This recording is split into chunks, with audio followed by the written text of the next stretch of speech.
I think an issue that is common for a lot of local governments in this state. And that's part of what I bring to the table is I work with local governments, cities, counties, special districts throughout the state, and I have for many years.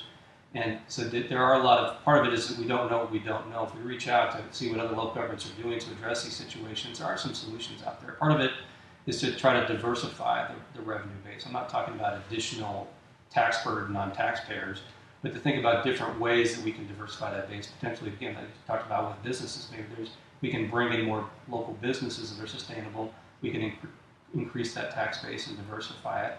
And other things like, for example, on the business front, what I'd like to see is more, for example, broadband access throughout the island, which could create more and more business opportunities. It's another way to create more business activity, which creates more tax revenue. But I think we should, as a community and as a government, look to what other communities are doing that have done it well, and we should live within our means, but also look for different types of effective solutions that others have adopted and look at doing that for our own community. And because we're on an island, we have a unique community. We're surrounded by water, and I think part of what I see too is an excellence in government in terms of staff, in terms of management and the council, and we should seek that level of excellence. And I think if the people in our community feel that sense, then they'll be more willing to work with the government to do these kinds of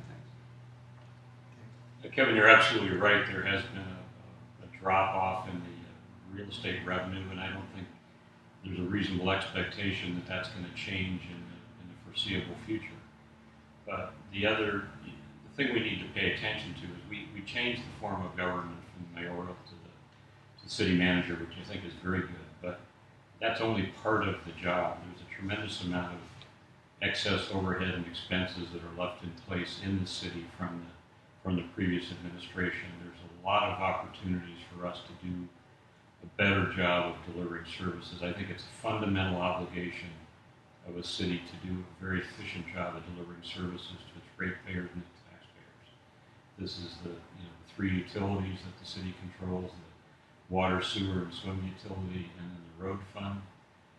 As I mentioned before, the police department can still deliver a high level of service, but probably with some better efficiencies. So there's a number of ways that we can respond to that challenge of the lower real estate tax. Okay.